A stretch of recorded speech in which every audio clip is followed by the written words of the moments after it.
welcome to Hada's Rise. Um, I hope you're doing well. I hope you're doing great. I'll be hosting you for today. I'm your host, and I don't know until when, but I'm your host. I'll be hosting you. So today I started a segment name.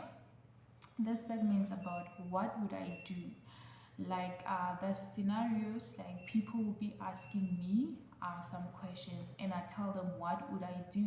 This is about me, what would I do? And if there's anything that you want to say about what would you do, you can um, add it on the comment section. you know just comment, tell us what would you do, because this is what I would do. And yeah, so firstly, it's not that I'm trying to, like, it's up to the person whether they take what is it, the advice, or they don't. So, but I'm going to just do is just give them what I would do. Portia Ndlela, what I would do. Okay, so let's start here. Let me read it out for you. Hi, I met a guy at church. I love him. I love him so much, and I think he loves me. He seems like a good guy. And what this person wants to know is, like, which steps do I take to make sure he's the one? She wants to know, like, bona ha ke tsene ka mohara ba ke musima, like ha ke dumbele Spitori.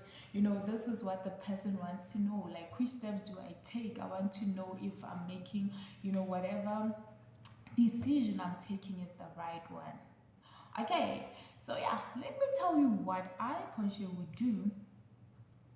I want you, firstly, the first thing is for you to know that church is like a spiritual hospital. We have patients in there. Some are broken, some are suffering anger, they have trauma, some are suffering suicide. That everyone has a sickness that they're there to heal. This is a spiritual sickness that needs spiritual help. Firstly, that's the first thing that you should know. When you meet someone from church, doesn't mean that they're perfect. It doesn't mean like that, the right person for you just because you found them from church. That demons that are fighting, that's the reason that they're there, because they need that healing, that spiritual healing. You must remember that. That's the first thing that you need to remember. It doesn't matter. This person can serve at church. This person, even if they're a pastor or like that, they're serving in the church, they have a certain name, they're in the choir, but that doesn't mean, that they're good people. That's the first thing that you need to know. And also, you must, like, whatever decision you make, you just need to remember that, like, anyone who is there, they have demons that are fighting. That's our church is a spiritual hospital. We are all there to heal, like, leaning in the word, praying and doing all of that, so that we can heal, so that we can fight those demons. And the second thing that I wrote is, remember, it doesn't matter what like, okay, this person could be suffering anger, right? It's not your job to fix them. Just remember that you can never fix anyone. It's not your job. People belong to God. They're not yours. I'm telling you, you're gonna be disappointed. You are setting yourself up for failure. The moment you're saying, you know what, I'm going to fix this person, they're gonna change, I'm gonna treat them right, so that this person was neglected when growing up, and I'm gonna be the mother, I'm gonna nurture them. Girl, boy, sorry, I'm sorry to burst your bubble. It's not going to happen. You can never fix a person. Okay, maybe it may take 3 months, like, okay, I'm treating them kind, and they're like this, they're changing. I'm telling you, that's gonna come back. You ain't gonna fix anybody. As people who've been married for years, even, they know they can't fix anyone. You know, some students like 20 years, okay, I'm going to push this marriage thing, this person's going to change, and all of that. It's not your job to fix anyone. You know, that character will always come up. It will always come up. Just don't do that. Don't do that. If there's anything that I want you to take today, just remember, you can never fix anyone, okay? And then the third one that I wrote is that a person reveals who they are in the beginning. You can never say, you know, he was like this in the first place and then he started showing this. If you pay attention, you will see that they reveal themselves from the beginning. You know, if they're abusive, they're gonna show some kind of authority, trying to control, like, okay, you should be at home by 6 o'clock, you know, and you're thinking, this is romantic, and you come home, you get home like 6:30, like, where were you? You know, where were you? Or maybe your battery dies and like they try to call you, it's like they're angry, you didn't, you switched off your phone, what were you doing? They will show themselves from the beginning, guys. You can never say, I never saw this, you know, they were so nice. Nah, you chose not to see, because a person will show who they are. You know, if that those parents that abuse children, they show you, you'll see with the children that are around them, like maybe their nephews, you'll see it's like, I went in screaming at the children. No, even my children are in danger. Guys, they will show themselves who they are from the beginning. Don't ignore that. Whatever you see from the beginning, take it, because that's who they really are. And you know, maybe you can, like, time can go by and you don't see that, you're like, okay, now they're fine. They'll show you who they are in the beginning. You know, there was this guy, it was at the taxi rank, and he like made an example. He was like, you know, when a man deposits, like, especially for us, barking mahadi dowry, they call it down there, like for us, especially in South Africa, that's what we do. I don't know if other countries do it. And it's like they just pay half for the lady, and all of a sudden they take an ex and chase them and they want to beat them up. It's like that guy will never marry the lady, you know, because it's like that deposit was, you know, like permission for them to like mistreat the person or something. That's what he said. He made it as a joke, but when I just try to analyze that, I was like, this is so true, and this is what is happening most of the time. So guys, what they show you, like, it can be a celeb, just, guys, it can be just a slap. Like, I made a mistake, you must know tomorrow they're gonna take a break and hit your head. Be careful, like, be careful in the beginning. That's when you're gonna see who is who. Now, please, guys. The third, is that what, the fourth? I think the fourth one. Take your time. Do not be in any hurry. You know, take your time to analyze the person, to read the person, to see who they really are, to see their struggles, and see if, like, okay, I can take this, I can't take that. Like, think about also yourself, like, do I want to be in those kind of things? You know, don't just be, he's from church, you know, church guys. Hey, like, I don't want to say like much, but and hey, that's all I'm gonna say. Don't say, you know, don't be blind, guys. Do not be blind. Just take your time. Why are you in a hurry? You know, you're gonna be in a hurry. Like, you meet this guy in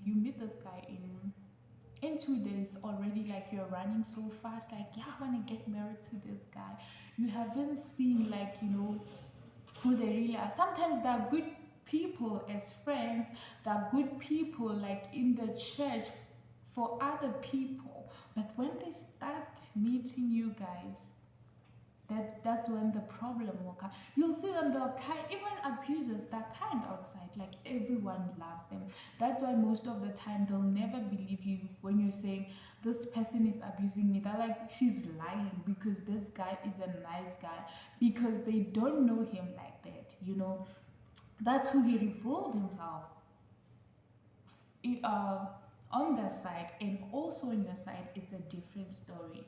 So take your time, read that person, check how they treat you, what they do, you know, what makes them angry. Some people can just be like angry with petty things, all of a sudden they want to, you know, scream, they're slamming doors. Be careful, guys, okay.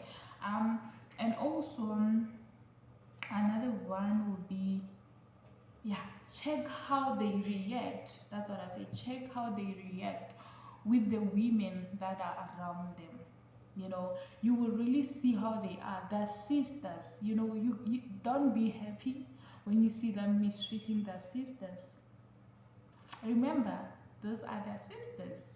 Like, why do you think they're gonna treat you differently when they just met you? They're like, this is not even my blood. If they can do that to their blood, look at them, you know, how they scream at their sisters, beating their sister up because she messed up. It's not the right thing for them to do, guys. You know, it's still abuse. That one we call abuse too. You can't be like, I'm the older brother, my sister messed up, that's why I'm beating her up. They're gonna beat you up too. You know, if they're rude to their mother, guys, Osatave and be like, this guy, you know, had saying nonsense from the mother, so the mother can mistreat me. Guys, they're going to mistreat you. Remember, this is their mother. She gave birth to this guy. She took care of him. She gave him everything, you know. She nurtured him. So you're gonna take care of the guy, you treat him right, and he will do the same thing that he did to his mother to you. Guys, do not, just check, like check, guys, open your spiritual eyes and see this person from that point. Do not be drunk in love. Like, guys, you deserve better. You know, you deserve to live in that, you know, love that God has for you. You know, we have 1 Corinthians 13 where God tells you like about love, how love should be. So guys, like, you deserve the best. So that's what I will say. I think I'll end it. No, I can't end it here. Let me end it here.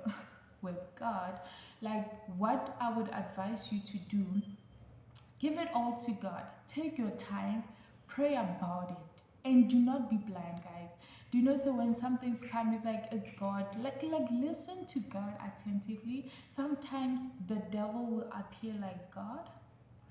The devil can appear like as something that looks beautiful, but inside it's really rough, you know. So take your time and discern. This is the Spirit of God. Another thing is that discernment is the problem. We can't discern whether this thing is, you know, right, this thing is wrong. Like, discern, guys. Pray for a discerning spirit so that you can see. Do not be blinded by life. Do not be blinded by how he acts in church, how he cleans the church, how he will, you know, make sure everyone is taken care of in the church. That might be different from your side. So pray for on your side. It's like, God, show me who is this guy for me. As a husband, as a boyfriend, show me who is this guy. You know, tell God what you want the person to be, how he should be for you. It's your life, guys. Imagine having to live with someone for so many years, just because you chose to be blind and not see like who they really are. So yeah, open your eyes, guys. Open your eyes. That's what I would say. Open your eyes. Be attentive to what they say, what they do, how they react. Do that. So yeah, guys, that's what I wanted to say to you. And thank you very much for your time. Thank you for listening to me. And yeah, have a blessed day. Bye.